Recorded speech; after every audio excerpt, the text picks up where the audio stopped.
program you didn't know was running. You've tried everything. The tea, the weighted blanket, the screen limits, the apps that hum you to sleep with sounds of rain and wind and forests you've never been to. You've taken deep breaths and long showers, and you've repeated every calming mantra you could find on Instagram. And still, when the lights go out, you're wide awake. Not always in your body, but in your mind. Not even always thinking. Just alert, like your system is scanning for something. Like some part of you refuses to let go. Even when you're exhausted, even when there's nothing left to do. So what is that? What is the invisible thread that keeps pulling your mind back into wakefulness, even when your body begs for rest? The answer might not be in your routine, it might be in your beliefs.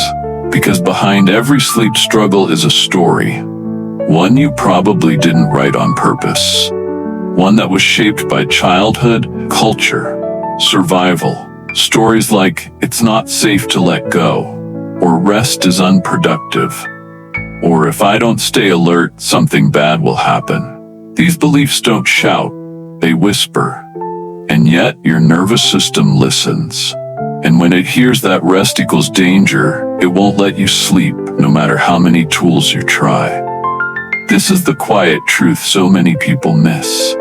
Sleep is less about discipline and more about trust. And you can't trust your body to let go if your mind is running an old, unspoken program that says you're not allowed to stop. Maybe no one ever said, you're safe now. Maybe you grew up in a house where rest looked like weakness. Maybe sleep was the only time you felt vulnerable, and that vulnerability was unsafe. Maybe you've been told your whole life that rest must be earned, that it's a privilege, that it comes after performance, after perfection. So even when your body slows down, your subconscious speeds up.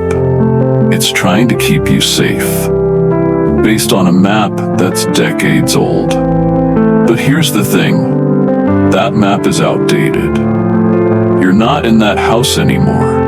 You're not that child anymore. You don't have to prove your worth to rest. You're not in trouble for being tired. But your nervous system doesn't know that yet.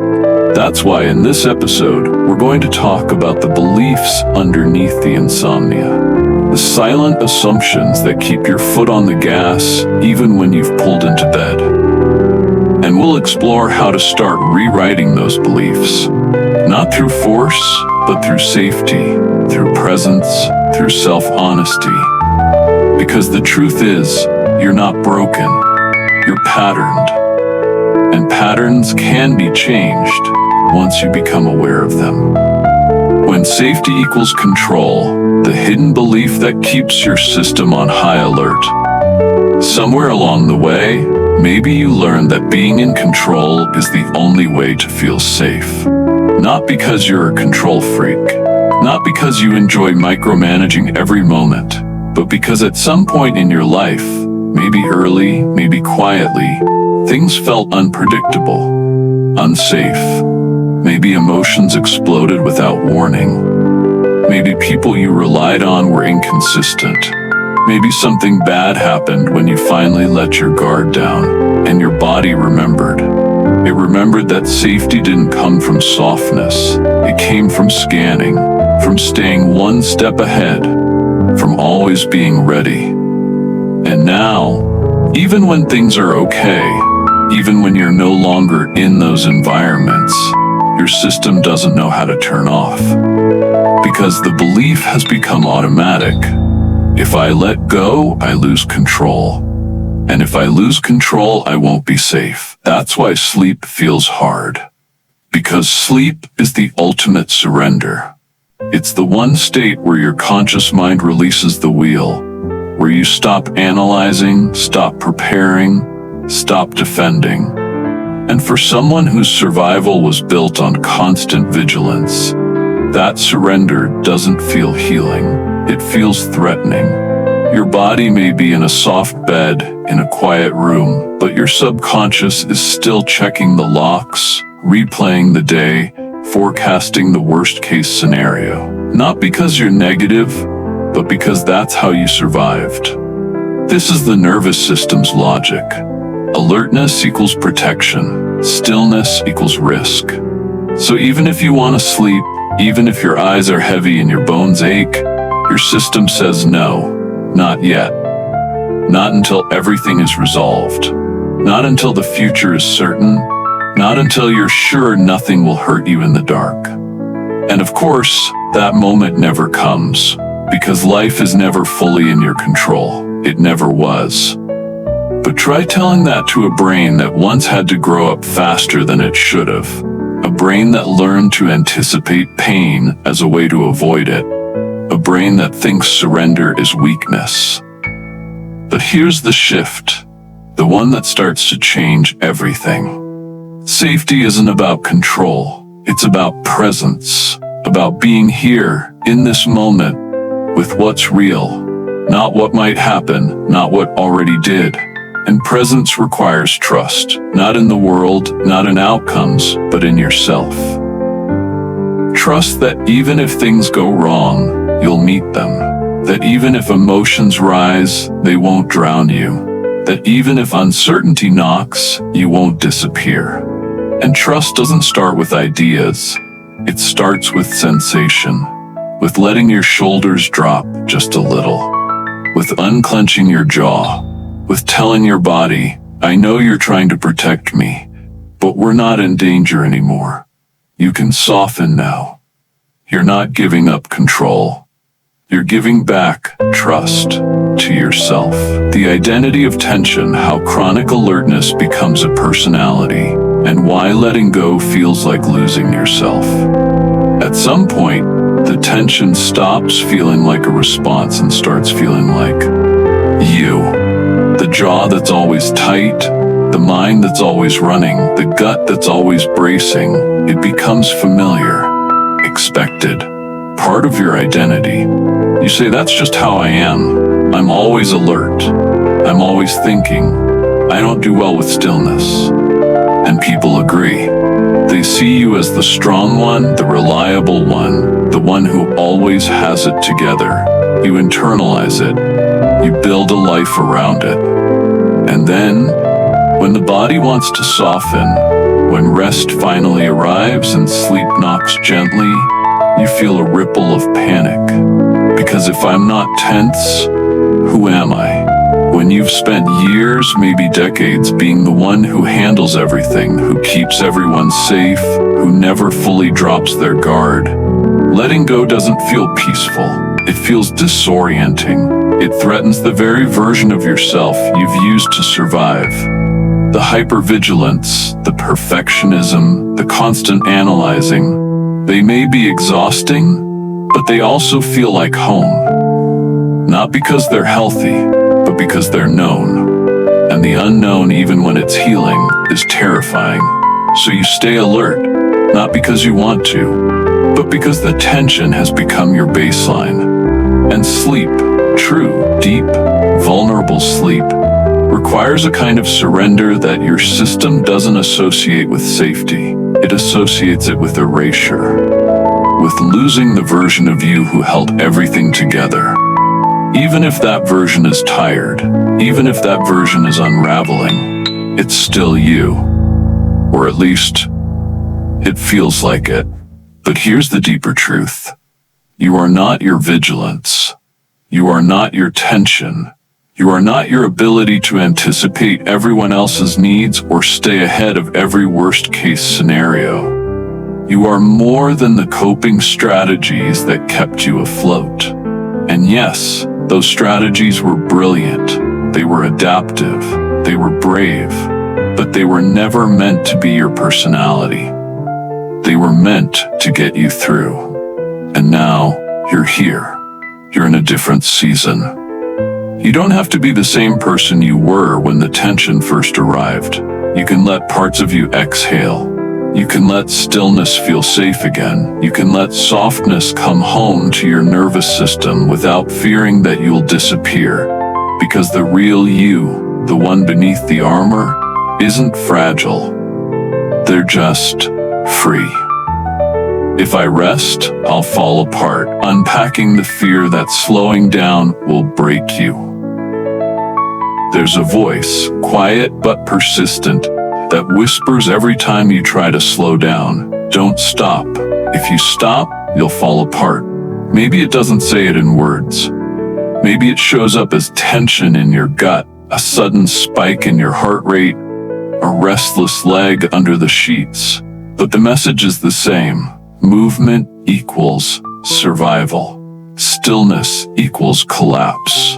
And the terrifying belief beneath it all is this: that rest isn't safe because what's hiding underneath your exhaustion might be too much to feel.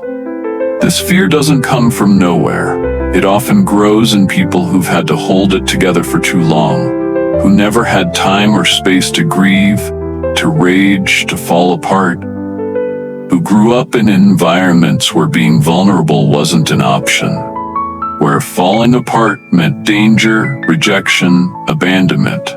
So instead, you became good at holding, at swallowing your needs, at staying upright, even when the weight was unbearable. And now the idea of rest doesn't feel like peace. It feels like opening the floodgates to everything you've avoided. If I slow down, I might cry and never stop. If I let myself feel, I might break. If I rest, I might lose control. These are not irrational fears. They're nervous system truths from a time when falling apart wasn't something you could afford. But here's what they miss. You're not that version of yourself anymore. You're not alone in the same way. You're not unsupported. You've made it through the fire. And now your body is asking to thaw. That trembling you feel when you try to rest isn't weakness, it's thawing. It's everything you held in finally starting to melt. The irony is, the very thing you're afraid of, falling apart, is often what needs to happen so you can finally come back together. Not in a dramatic collapse, not in chaos, but in a slow, sacred unraveling. In tears that wash, not drown. In silence that comforts, not isolates. In breath that isn't rushed. In presence that holds. And here's the beautiful thing. Falling apart doesn't mean you're broken. It means you're human.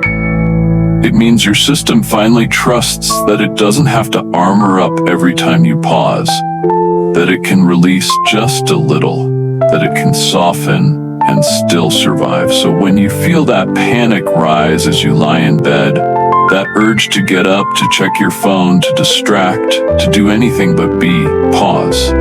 Place your hand over your heart. Whisper, it's okay. We're not falling apart. We're unfolding. We're safe enough now to feel.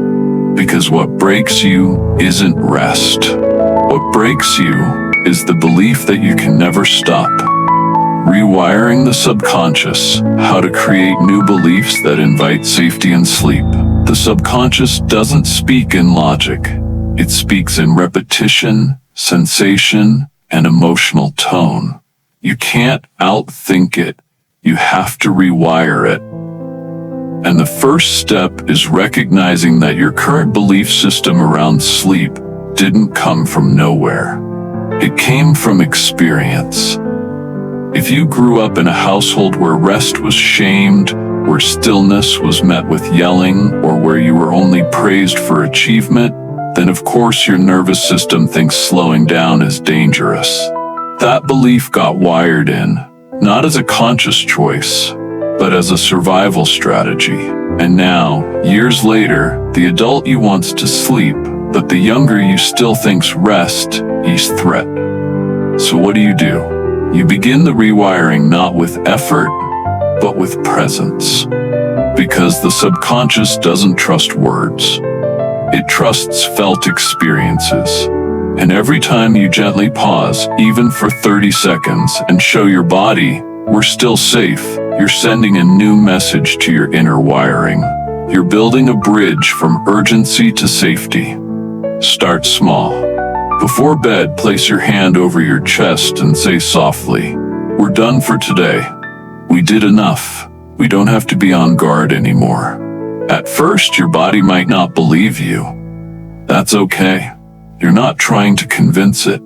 You're trying to show it over and over that it doesn't have brace every time you stop. Then, introduce ritual. The subconscious loves ritual, consistent, anchored patterns that say, "This is what we do now." Not productivity routines, not hacks, but rituals that speak to your nervous system like a lullaby. Maybe it's 5 minutes of gentle stretching. Maybe it's dimming the lights and putting on music that feels like exhale. Maybe it's sitting by yourself and whispering a phrase like, "It's safe to let go now." Do it not as a performance, but as an offering.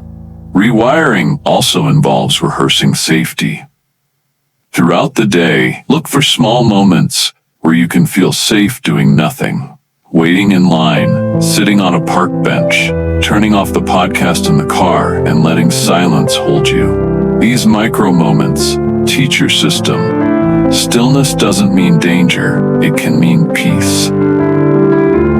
And then, bring in softness. The subconscious doesn't respond to force, it responds to tone. Speak to yourself the way you would to a child who's been scared for years. Not to rush them into rest, but to soothe them. "I know it's hard to let go. I'm here. We don't have to figure it all out. We just have to breathe." That voice, soft, slow, consistent, becomes the new script.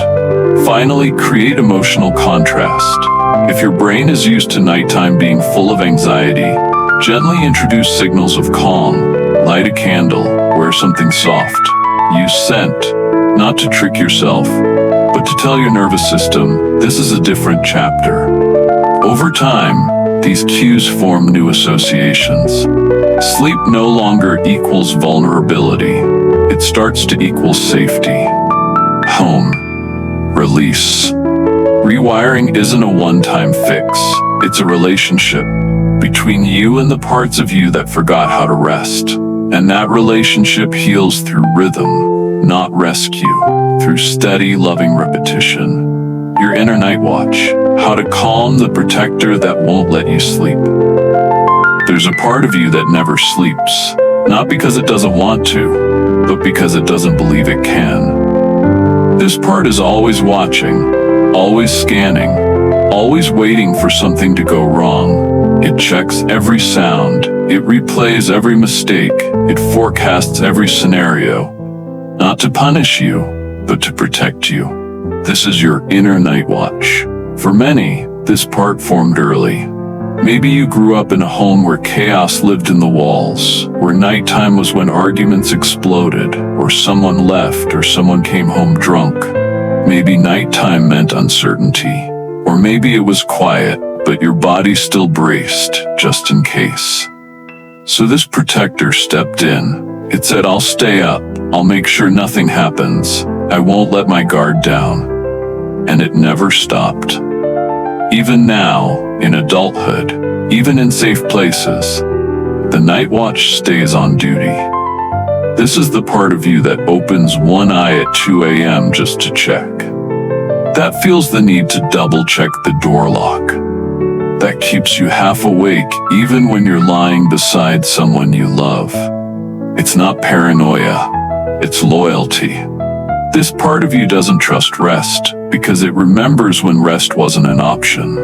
So how do you ask it to let go? You don't force it. You meet it. Tonight, maybe try something different. Instead of fighting your wakefulness, sit quietly and say, "I see you. I know you're watching. I know you've kept me safe for a long time. Thank you." That acknowledgement alone can soften the edge. Most protectors don't resist because they enjoy control. They resist because they feel unseen. And when they're finally seen, they relax. Tell it gently, "I'm not trying to get rid of you. I'm just inviting you to rest too. You don't have to keep standing guard. Nothing is going to hurt us tonight. I've got us now. Repeat it slowly, out loud if you can. Use your own name. Place your hand on your chest. These aren't just words, they're rituals of reassurance. If the night watch still resists, don't argue. Instead, offer it a role. Say, you've been guarding with tension, but maybe tonight you can guard with breath. Just slow breathing, just presence. You don't have to be on edge to be effective. This shifts the dynamic from fear to collaboration, from war to teamwork.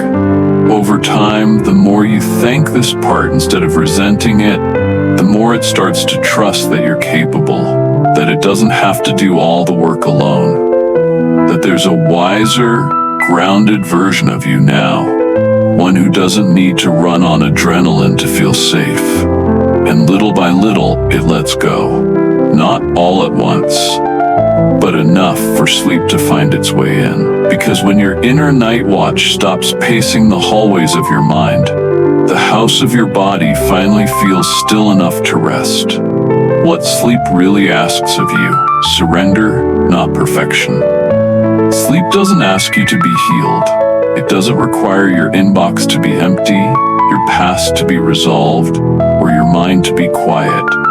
It doesn't check if you've earned it or if you've done enough to deserve rest. Sleep only asks one thing: surrender. Not the kind of surrender where you give up in defeat, but the kind where you let yourself be held by the mattress, by the dark, by the quiet rhythms of your own body. Sleep isn't a reward for productivity.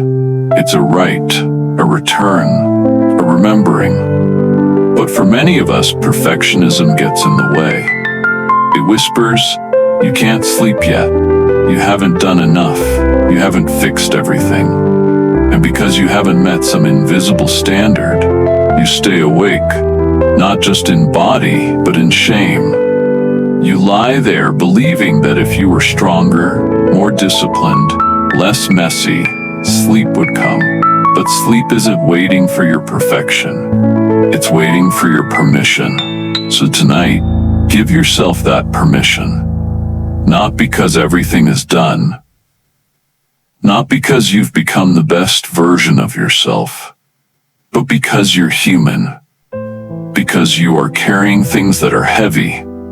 Because your nervous system is tired of proving. Because your soul needs softness more than it needs answers. What if you whispered this as you lie in bed? I don't have to be okay to rest. I don't need to have it all figured out. I don't need to hold it all together tonight. I only need to breathe, to release, to trust that rest is safe, even if I don't feel that yet.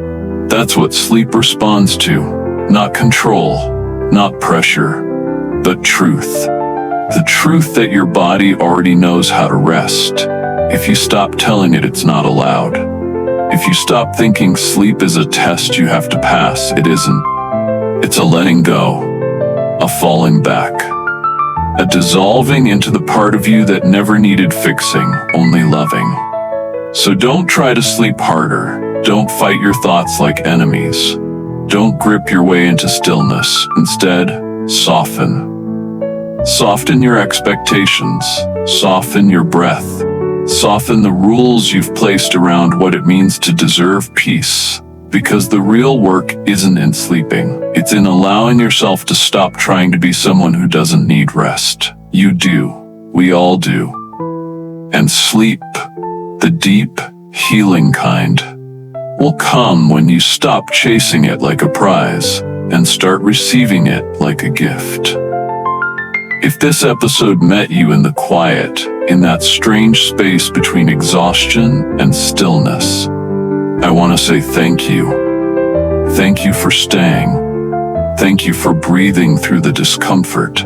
Thank you for daring to look inward and ask, what if I don't have to carry this forever? You could have numbed out. You could have kept scrolling. You could have stuffed it all down and waited for tomorrow. But you didn't. You paused. You listened. You met yourself in a place most people run from. And that's not weakness. That's courage. That's healing. If there's a friend who carries the same weight, who says they're tired but never lets themselves rest, send them this episode. Not as a fix, but as a reminder. They're not alone, and they don't have to keep proving their worth to deserve peace. And if this series is giving you something real, a language for the ache, a soft place to land, I'd love to hear from you. Leave a review, share a thought, or just whisper a thank you into the quiet. This isn't about building a brand. It's about building a room where weary people can finally exhale. Most of all, remember, sleep is not something you earn once you've become enough.